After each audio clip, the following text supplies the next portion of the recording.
Thanks for listening to Canucks Conversation. Hit the subscribe.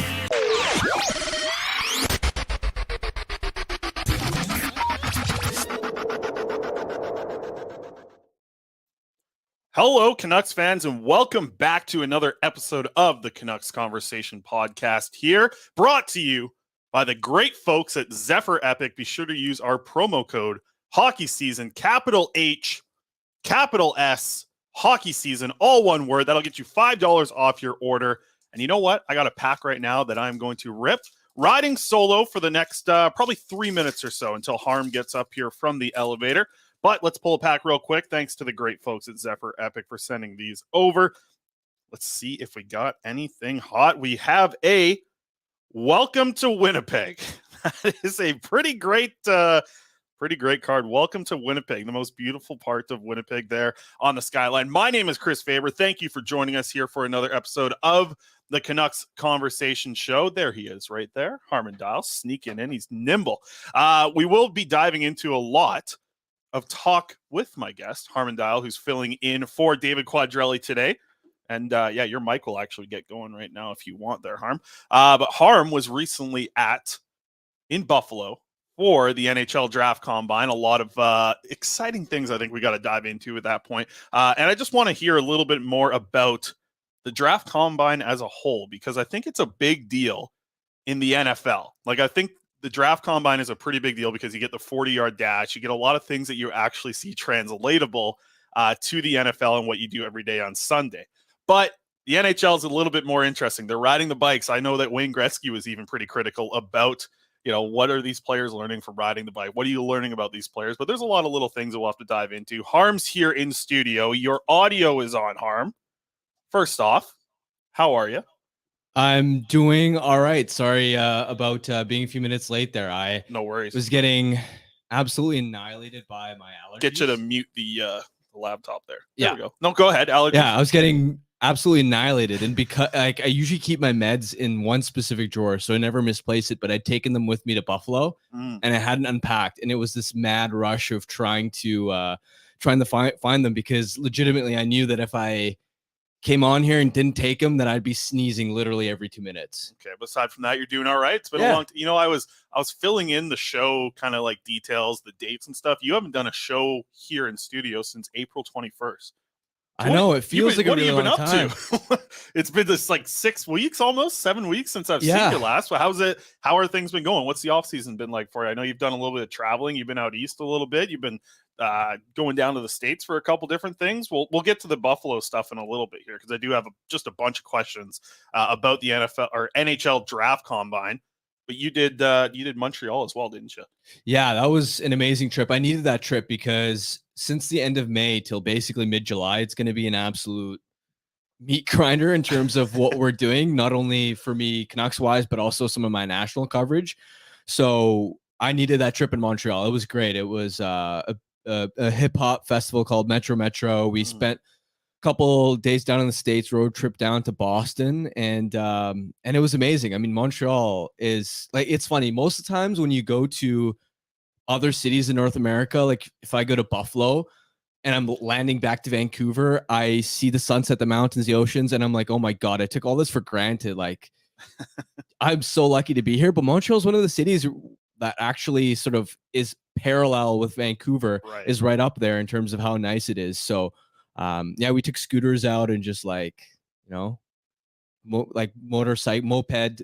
I don't know. You're a big guy on the mopeds. You brought this up before on a previous show. We did it all around old Montreal, and just like last time, probably did like 15 to 20 traffic violations. Yeah, because that's just how it is. But luckily, no accidents or nothing going wrong. I've actually thought about it, but like, I don't think I have enough things within driving distance to just buy one of those electric scooters. Like, I loved doing, like, we rented them and we did Stanley Park, and that was a blast. But I don't think I have enough things like within scootering distance that I would actually want one. I just would love to have one. I think they're so lucky cool. Guy. Work is literally like an elevator down. Yeah. How many people can say that? No, it was that part was pretty great. Leaving the UFC event, I was very happy that we didn't have to walk too far with that crowd. That UFC crowd is a very different crowd from what you have at a lot of Rogers Arena events. I mean, there was a lot of fights, and a lot of fun being had. You didn't have to. You didn't have sure. to take $100 Uber into downtown. No, but you know what? Quad's brother went to the event, as did Quad's, but we were down the most ridiculous ringside seats. That was unreal.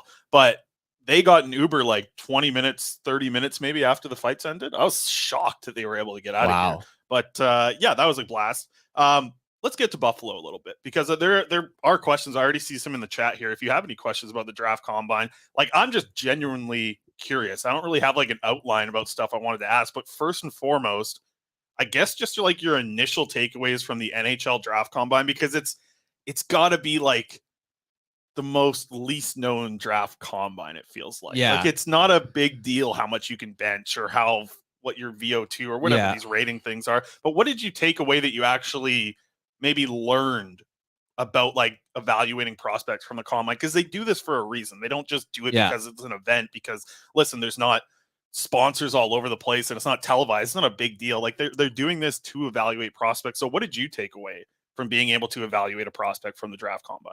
Yeah. So right away, though, the scouting combine week itself is important, but it has nothing to do with the physical testing. Honestly, you get there on the Saturday at the very end of the week, and for the most part, you for most of the week, you'd seen executives, general managers, agents, scouts, like the whole hockey world there. And then you go to the actual combine, and it's like 3 or 4 general managers. Most of the agents have flown back. Most of the executives have flown back. Each team has their strength and conditioning personnel there to sort of make observations, analyze, obviously jot down the results. But I think the important part about the week is, first of all, the draft interviews, which the combine interviews themselves are standard sort of 15 to 20 minute pre-scheduled interviews. But the real value is being able to take guys out for dinner if you're particularly interested with them, get to know them on a deeper level, sort of trying to evaluate their character a little bit. It's the first time you're meeting these prospects in person a lot of the time. So that's a really essential part of it. And then the other side of it is, honestly, the whole hockey world is there. So more from GMs being able to see each other face to face, GMs and agents being able to see each other face to face. So for example, the Harbor Center, which is right across from the KeyBank Arena, has a little restaurant on the 7th floor where all of us media are usually just like stalking out there, waiting for general managers, prospects, all these guys cycle in and out. Right. And it's like, I got there on the Wednesday, but on the Tuesday, for example, you hear from colleagues that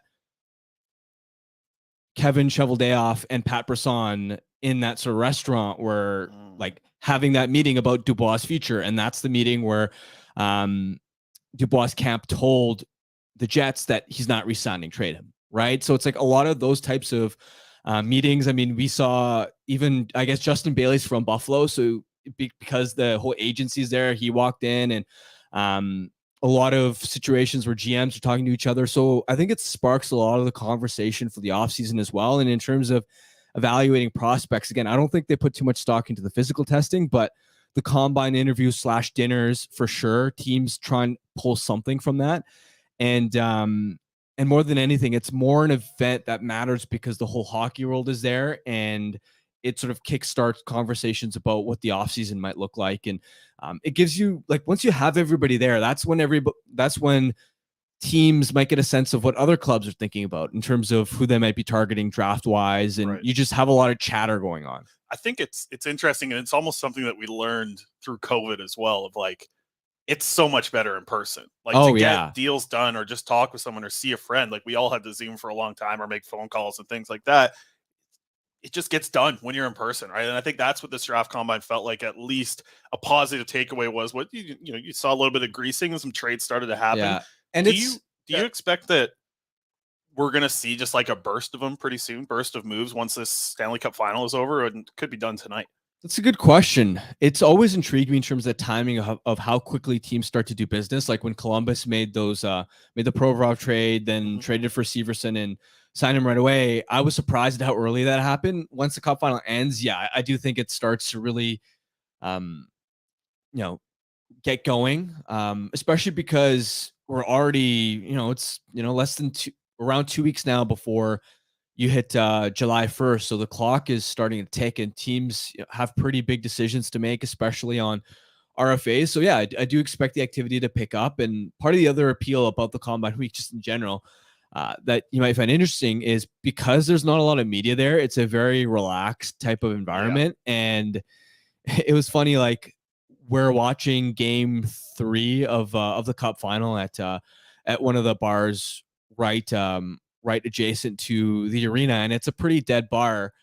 But we're a bunch of us athletic people are taking the game in, and we're at a table like 5 feet away from Jarmo Kekalainen and the Blue Jackets. So just one of those weird and cool experiences where I think GMs and executives are getting business done, but it's a very laid back environment. And a lot of people are sort of wondering about, okay, what's this team trying to do? And, even when you come across agents or executives, they'll ask you, like, what's Vancouver going to do at 11? What do you think they're going to do off-season wise? Like, people are curious and they're starting to ask questions. I find that so interesting the way you said that, because I remember back to Montreal, and it was after the GM's meeting, and we were in that huge room. Yeah. And it was like shoulder to shoulder because it was 32 teams waiting for their GM to come out. And that was like a massive auditorium. And, that whole floor was just jam-packed full of people. This is what you're saying, almost the complete opposite. Oh, yeah. I saw some of the scrums, and like 6-7 reporters, it felt like, in a lot of them.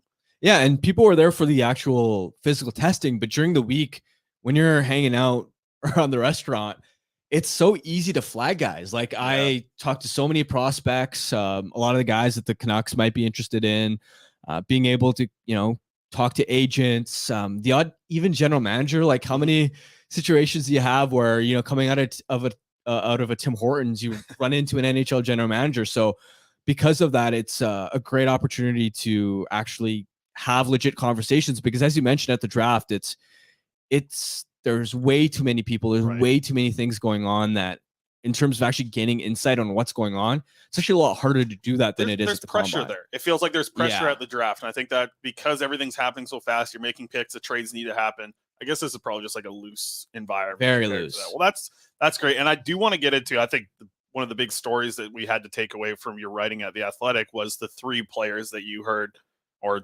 witnessed or whatever you did. You found this out. You did some good reporting that there was 3 players that the Canucks took out to dinner. I know there's 2 names that have been added today by Rick Dhaliwal as well, but we'll start with the 3 that you mentioned: Nate Danielson, Colby Barlow, and Tom Willander. I do have those right? Yeah. Okay. Yeah. I didn't want to screw them up. Let's initially, because I've heard you talk about it a little bit. You wrote about it at The Athletic. You can check that out right now. But which one of these players, if I just asked you straight up, which one would be a good pick for the Canucks at 11, if any? It's a good question, because my honest answer is that I don't know if any of those 3 would necessarily be the best player available. Like, I'm not sitting here saying I'd hate any of those picks, but when you look at, for instance, whether it's a Willander or a Danielson, I'm torn on whether these guys actually have enough upside to be worth the bet at number 11, because in the case of Danielson, for example, for most of the season, he's been billed as a middle of the first round guy. And look, somebody's going to take him higher than that. Somebody will take him around Vancouver's range, but it's because he's the safe type of player GMs like. He's Brandon Sutter vibes I get from him. Like, that is 100% the type of player that I get vibes from him. And listen, Brandon Sutter was a first round pick. Yeah. That's what I've seen Danielson kind of being similar to. You hope that he maybe has a little more offense or can stay healthy longer. Like, those are things that are out of your control as they turn pro. But to me, that's a pretty good comparable, I think. Just Brandon Sutter type guy. Yeah. And so a big part of the debate has sort of been, is he going to top out as anything more than the third line center? Because at number 11 in a pretty strong draft year, you ideally want a guy who can project as more than that. And there are some scouts and teams that think that he has second line center upside. Maybe the Canucks are one of them, but it is a polarizing sort of debate on that front. And that's why I'm like, okay, I'm not exactly sure. Again, I'm not saying I'd rip them if they took him, but that's, something to keep in mind. And even with Willander, right? With Willander, I maybe like it a little bit more than Danielson, because for him, I can at least understand the debate where it's a case of, okay, he had a pedestrian year in the J20 league relative to competition, but you can at least understand that, okay, he's above average size, right shot defenseman, skates really well, moves the puck, and defends hard. Has that level of two-way upside. You think of how many boxes he checks and the type of player he'd be if he hits. He may not be, like a top pairing stud per se, but that style of player, especially as a right shot D, is really hard to find. So it's like you can understand one side of the argument where it's like that's a rare type of asset. That's a rare type of profile to find in a player. So does that outweigh the fact that he may not have the highest upside? So at least I can sort of understand it. But even then, you have to be careful, because again, for most of the season, even if you go on consolidated rankings now, labeled as a mid to second half of the first round guy. Yeah, he's been one that it feels like this happens every year. Right shot defenseman goes up, right? Like it happened with David Reinbacher. It felt like in like March, right? Like everyone got really excited because he was the top guy. Then I think Willander started to get a little bit of a push a couple months later. And at this point, you're kind of getting the spot of them all kind of plateauing out, right? And this is a bad time. Well, not really a bad time, because I guess if you plateau out right now, you're in an okay spot going into the draft. Reinbacher might be the one that's interesting, because he might end up being like this. I think the second, I don't think he's going to be the third guy. I think he's going to be taken before Willander, but you see this every year with a certain like type of defenseman. And this is what's happening right now with Willander in my eyes. Of like, he's getting a lot of pump. He's probably in the top 10 of a decent amount of NHL teams rankings. I just don't think he's consistently going to be in a lot of top 10s. And that's what worries me. Is he in the Canucks top 10 rankings going into it? Because you're right, the consolidated rankings, he's outside of the 15. He's outside of 20 in a lot of them, right? So it'll be interesting to see what happens there. The one guy who does make sense as kind of the best player available type of the three that they interviewed is Colby Barlow. Yeah. He is a winger who I can see being a top 10 pick pretty easily. No, absolutely. Yeah. And you look at his numbers, just pulling it up right now. 46 goals and 59.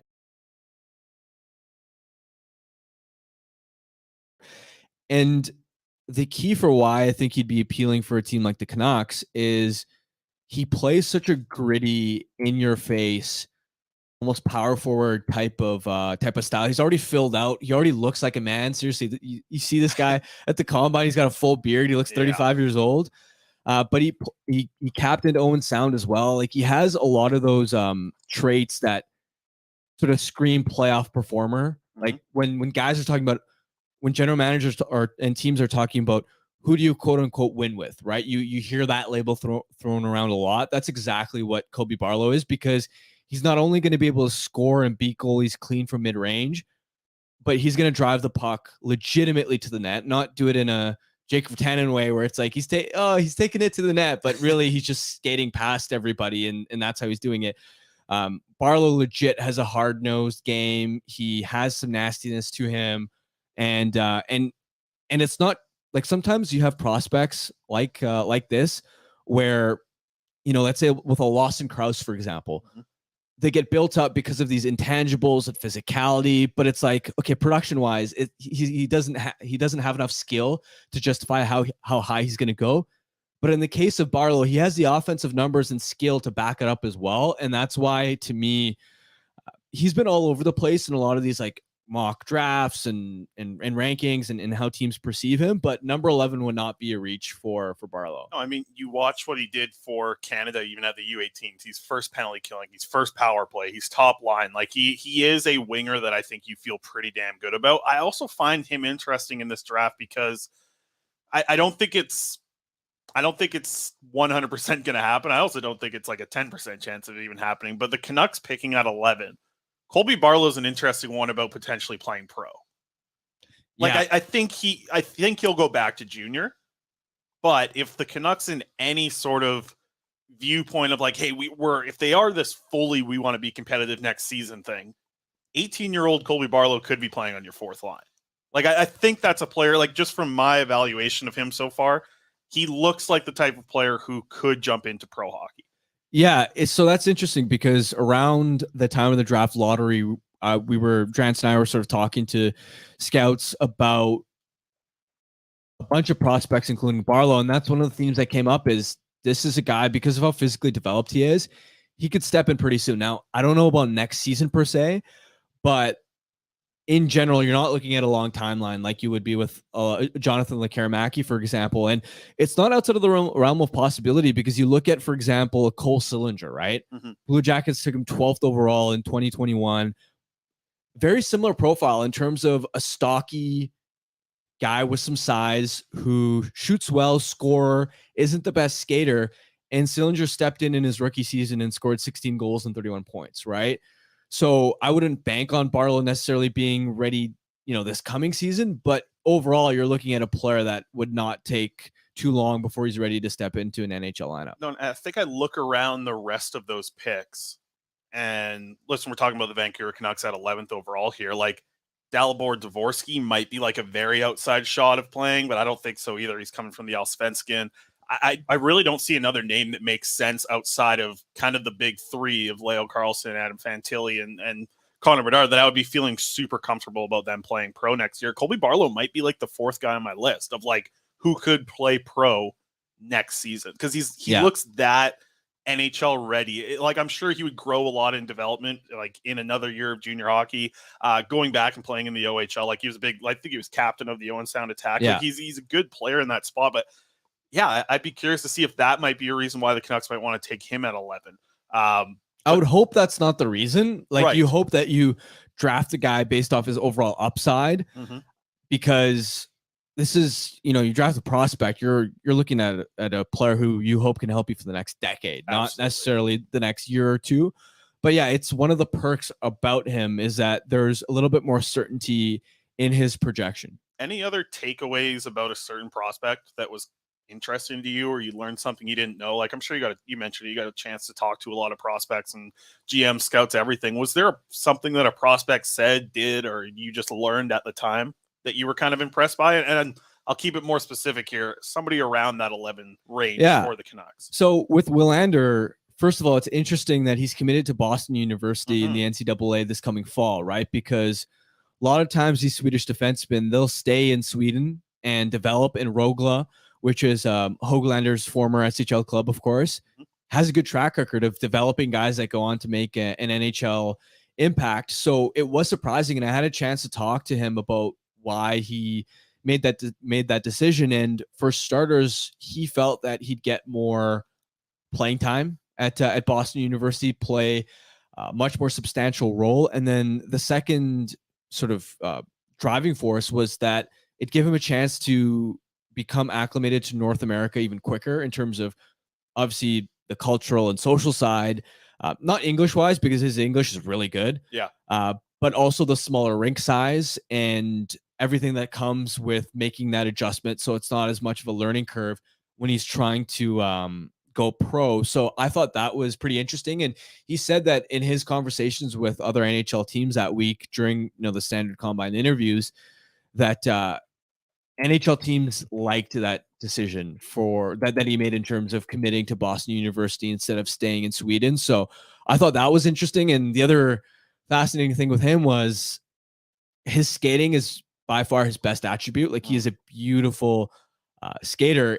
And I asked him about that, whether he always had that ability. Like, for example, Quinn Hughes, it's like he'd say that his mother started teaching him at like 3-4 years old. So it's like, okay, like no wonder he's an amazing skater. But with Willander, it was interesting. He said that he laughed. He was like, I was actually a terrible skater growing up. He's like, my dad told me that I'd cry about how bad my skating was. And that's why he like honed in on that so obsessively growing up. And it turned into, his biggest strength. Yeah. So no, that's interesting too. And I wanted to get back to the Willander going to university next year. I find that very interesting in its own point, because I also think that cuts off a year of development. And you can take that as a positive or a negative. I think you could take that as a positive, because the NCAA is going to be a big jump up from the J20 league that he played all of his games in this year. But he's missing out on a typical Swedish defenseman, probably goes back for 2 years of SHL play. Yeah. And I think this is more of an interesting spot of, I wonder if he's just looking to be a one and done in university. And then does he go to the AHL or the NHL? Because I think there's something about Swedish players who, listen, they'd rather play in the SHL than the AHL. That's just something it is. So that's why this situation with him going to NCAA is very interesting to me, because I don't see him doing 2 years. I see him doing 1 year. And then I wonder if if this player is that committed to becoming a pro in North America, maybe he's one of the Swedes that's willing to do it with the AHL team. And I think that's probably a conversation that has to be had with the general managers, with the scouting staff, with all these people talking to these prospects. I'm sure that conversation was had. I'm sure that conversation probably affects how a team values Willander as well. I think, you get him in your AHL team at 19, you're a lot more excited about that than having him over in SHL developing for 2 years.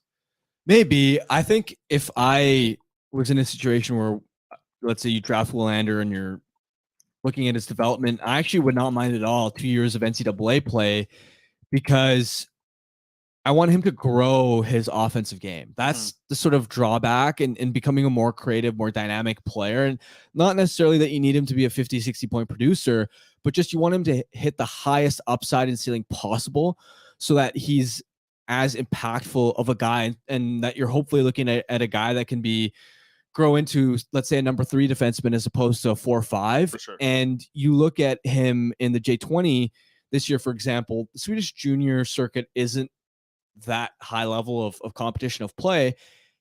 And it's not as if Willander was head and shoulders above the rest of his competition. You're looking at a guy that put up 25 points in 39 games, and people will say, why do the point totals matter? The thing is, when it comes to prospects, you have to remember how exceptionally rare it is for a player to get up to the point of making the NHL and getting to the point of being, let's say, a top 4 defenseman in the NHL. You're essentially aspiring to be one of the top 100, top 125 defensemen on the planet of all ages. And so to hit that type of sort of upside, it's like, if you're playing at a level like the J20, it doesn't matter if you're a defensive defenseman, it doesn't matter what sort of role or capacity you play in. You want to be head and shoulders above your competition. And the classic examples I always think of is a Curtis Lazar, right? Curtis Lazar was a dominant goal scorer in the OHL. He was head and shoulders above his peers, and that was only good enough for him to just crack the NHL as a 4th line grinder, right? So because of that, I think there's a lot of growth left in Willander's game, and because of that, I'd want actually a more patient approach with his development. Because look, I can understand it where you can look at his size and his skating and how mature his defensive game is and go, all right, could he be one and done and play pro at 19 or whatever? But for me, I actually wouldn't be opposed at all for him to take some extra time and really grow into as dominant of a player in the NCAA. I mean, even look at, and you're talking about a different position here, but Logan Cooley going number 3 overall was outstanding in the NCAA this year. He's going back for another season. He's not going to be one and done. And so because of that, it is an interesting sort of discussion around the best way to sort of maximize his growth and what timeline you'd be looking at. Yeah. Cooley just doesn't want to go to Arizona. have another year of fun playing a bigger arena down at honestly though, if I was a prospect, I feel like if you're 19, 20 going to Arizona, it's not I've been to Arizona. I think it was not this past season, but the year before that. What a beautiful city. Weather's amazing. And it's honestly you're playing out of ASU, you're basically getting a college type of lifestyle anyway. You're literally playing on a college campus. So it's not a huge learning curve. So if anything, actually, as much as people dunk on Arizona, I'd much rather be happy to graduate, sign, and go there as opposed to let's say get ready to spend your winters in Calgary, Edmonton, or Winnipeg. Yeah, no, that's a good point. And you get the college experience. Yeah, you bring up a good point. But we'll have to see. Cooley's going to be an interesting one. But you're right. He dominated the NCAA, and I'm very curious to see what Willander looks like next year as well. Why don't we get to the poll question here, brought to you by the great folks over at Atlas Goods. Check them out on Twitter at AtlasGDSINC. Check them out, atlasgoods.com, and use our promo code CC15 for 15% off your first order of pop rinds, the best pork rinds out there right now. They got the bacon flavor, got the big ones, the mini ones, tons of different stuff. AtlasGDS.com and promo code CC15 for 15% off. Support a good local business. Our poll question today, Harm, and we'll get you to answer this one. The 11th overall pick has been traded in 2 of the last 4 drafts. Which outcome do you like the most? Option 1, keep the 11th overall pick. Option 2, trade for the 14th and 45th pick. Option 3, trade for the 27th, 34th, and 45th pick, or I'm angry. What do you think the best option here is for the Vancouver Canucks? You can add an early second, you can add a couple of late firsts, or you can just keep the 11th overall. Yeah, for me, I would keep the 11th pick. I just think overall, whoever you draft is going to be cost controllable for a long while. He's going to be on an ELC. That's the type of player that can, not only because of the on-ice impact, but because of the salary impact, can really change the fortunes of your franchise if he hits, right? So because of that, I'd want the best shot possible at landing a player that maybe isn't top of the lineup right away, obviously, but can grow into that type of core piece, maybe even has some star level upside. That's what I'd be hoping for. Now, it is going to be interesting because if the Canucks value positional premium and they're insistent on taking a center or defenseman, like a Danielson or a Willander, a lot of people have said, well, in that case, why don't you trade back a little bit? And maybe all of a sudden the possibility of let's say 14 in the early second sounds really appealing. And look, if you can pull that off, that's great. I think the risk that you'd be running into is somebody going to take those guys in between because, like I said, or is another team going to trade up again and get that? Because that opens up trade up options too. Yeah, for a team who knows that, hey, the Canucks are trading down to get Willander at 15. The other team that really likes him for 13, maybe they're willing to give up that third round pick to move up a couple spots. That's why those drafting those guys are really tricky because somebody's gonna reach for them a little bit. So it's like, are you going to be the team that reaches a little bit at 11, or are you going to trade back and gamble knowing that you might not get him and that somebody in the meantime might snap them up? Yeah. Results of the poll, by the way, 42% say keep the 11th overall pick. 40.4%, this is a very close poll, are saying trade for 14th and 45th. 7% saying the trade down option for the late first round picks, and then 10% saying I'm angry. So I think a good debate here between 11th and going with 14th and 45th. My point of view would be if you are trying to get a positional type of player, which, listen, I think the Canucks need to do at least a little bit in this draft. I understand that you want to take the best player available. I'm just not convinced that the player that you draft at 11, regardless of position, there's no guarantee that he's the best player available. There's no guarantee of that. But what if a Zach Benson falls? Sure. Is he the best player available? For sure. 100%. 100%. In 5 years, is he the best player 100%. available in the draft? He could be. I don't know if you can say 100%.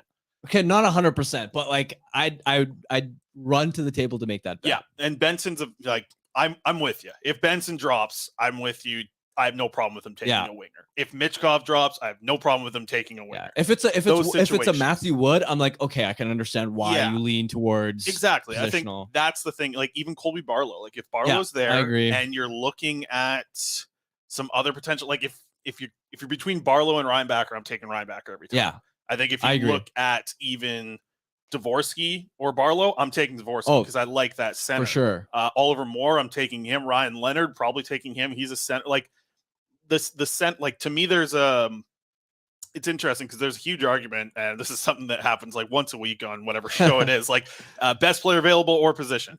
I really don't think there's that much potential for it to actually happen. Right? You mentioned Benson. We talked about Barlow. Those are kind of the only wingers that I was looking at Leonard because like he can play center. Leonard is interesting because I don't think we know whether he's going to be a winger or center at the next level. But for me, it was Leonard and Benson that I had in mind of like, okay, if those guys drop, I'm going to take them. Yeah. No, outside of that, I agree where it's like, if you're just talking about it like a Wood or somebody. Cristal's another winger. Right? Yeah, I don't like Cristal. Yeah, if it's like one of those guys, then and of course a Michkov if he falls, and of course. But you're right. Like I think we're on the same page here. Like that, yeah, we are. You are going to take the best player available that you believe at the time, but I think you're taking.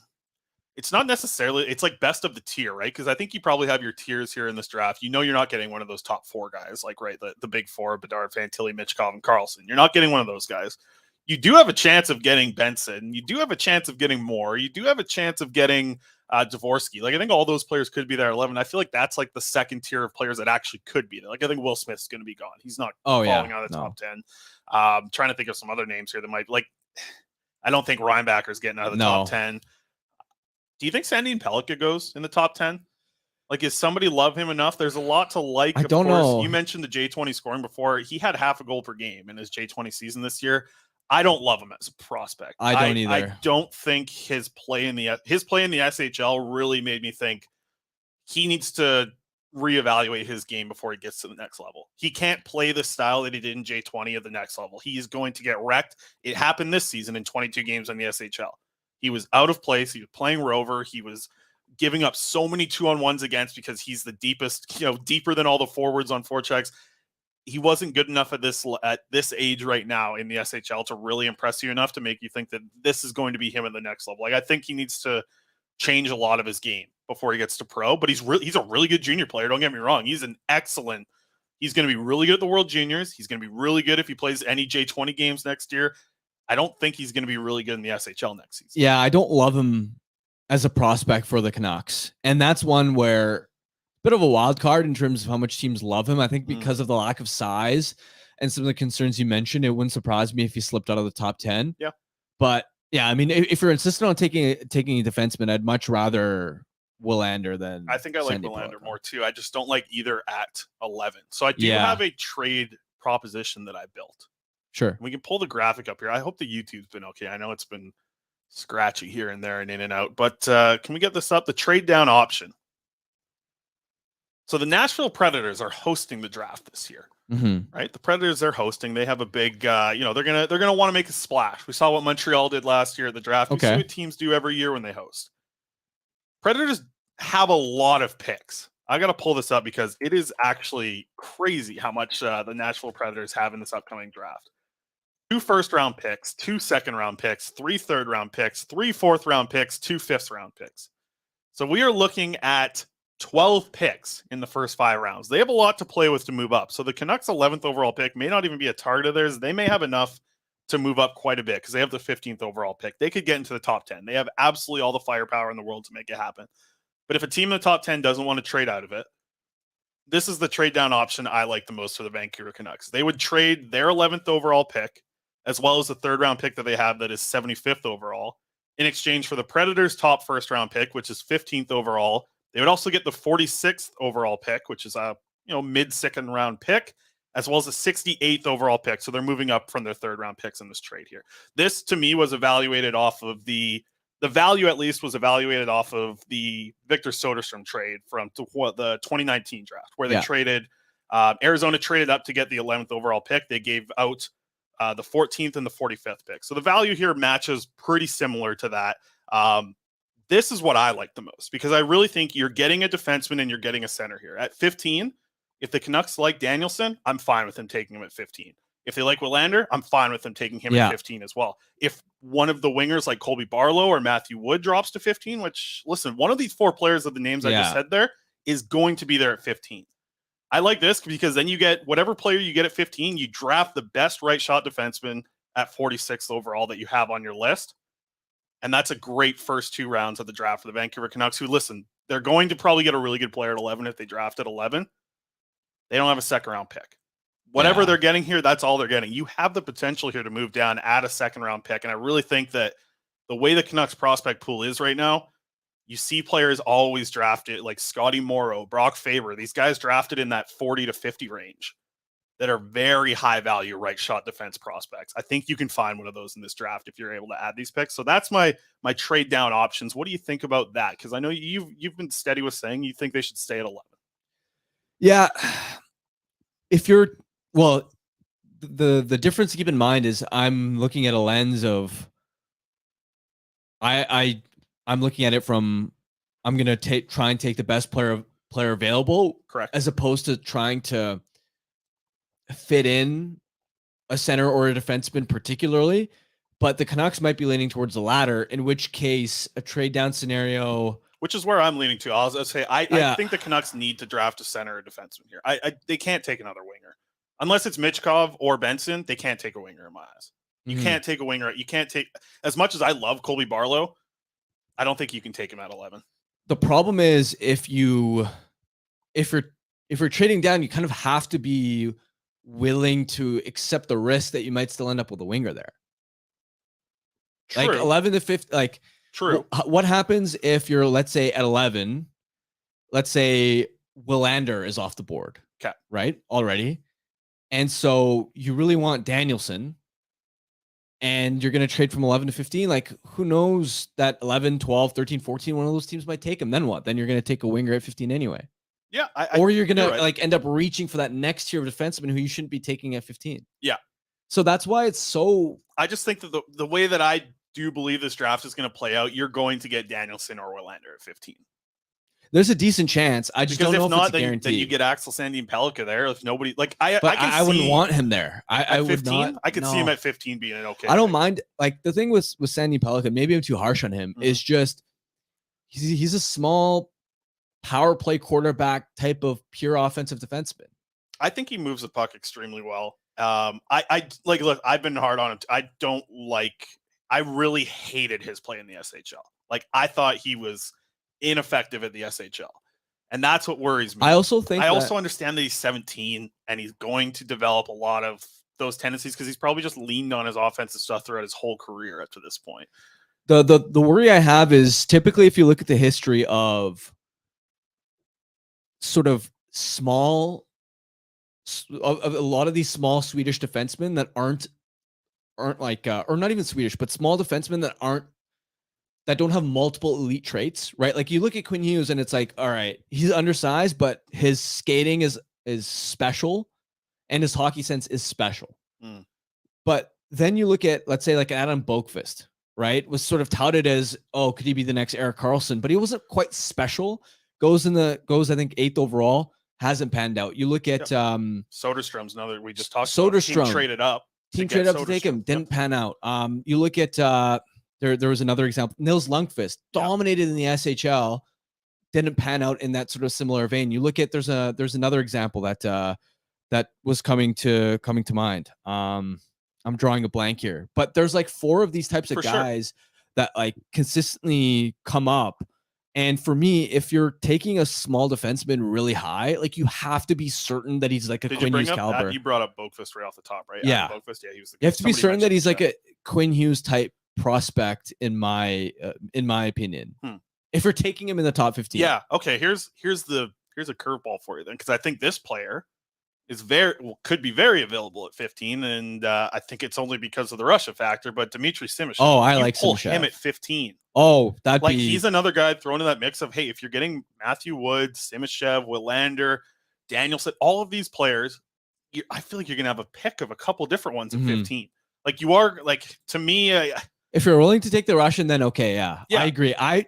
For me, I'd be willing to take Simashev. I wouldn't even think that's unreasonable at 11. Is Simashev with Milstein? That could be. If he is, like, shut it down right now. Buffalo at 13 would be my worry with Simashev because they've invested a lot in Russians. They're not afraid to take Russians. They need help on defense.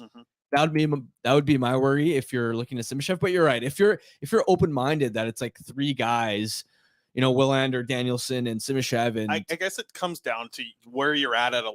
If you're sitting there at 11 and you have 4 options that you like at 15, then you make the trade. Yes. I think ultimately that's what it's going to end up coming down to in this draft. Guess who is a gold star client? Dmitry Simashev. All right, so the Canucks are going to take Simashev in the draft then, for sure. If he's a Milstein client, he's come. Okay, well, now that I can't believe I haven't looked this up before. Okay, the Canucks are going to draft Dmitry Simashev in 2 weeks, so that's wild. Assistant General Manager Dan Milstein is going to call the pick. He's got the 2 years. He's step up to the podium. He's got the 2 years in the KHL contract, but Milstein, he'll pull that off. Come on. Yeah. Probably pull some strings. Okay, well, I need to start. I'm going to be writing a profile on Simashev now that I know he's a gold star client. All right, I think we've had a pretty good draft discussion here. Odds and ends. Don't really have much to wrap up the show with. Just have you golfed at all? I wanted to ask because you and I golfed at Young we Stars, need to, and I want to do it again. And Penticton, you and I will be golfing again. Yeah, we need to find an easier course though. I'm not good. Here's the You problem. saw- When you and I golfed that one time, we had to use like rental clubs that we've never swung before. So I'm blaming those quite a bit. I am blaming that a lot. I'm not, because I've never golfed. I've That's only true. ever played pitch and putt. That's so right. I'm So like, you I'm don't- gonna be bad regardless. And I'm a lefty, so it's like I'm gonna have to take rental clubs regardless. Yeah, no, it's understandable. I will be bringing them this time for sure. Bring my own clubs because that was a beautiful course I want to play on. I went a couple of weeks ago.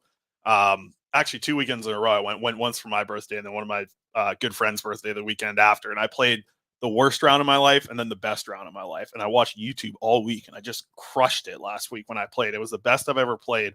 And just had a blast doing it. So then I got hooked, and then this whole Canada situation at the Canadian Open here with Nick Taylor and Adam Hadwin and all this crazy moments. Now I'm like, I'm a little overdosed on on golf right now, man. Like I can't stop watching YouTube videos or everything. I'm a little hooked. Let's start with pitch and putt. Yeah, we'll start with pitch and putt. We'll invite Quads out. Yeah, Quads. That's his home course out there. He'll show us every corner and all the holes. I remember the other prospect I was thinking of, by the way, Eric Brandstrom. Yes, another like Swedish, like undersized offensive guy who 15th overall, had a great statistical profile, then like hasn't panned out. Yeah.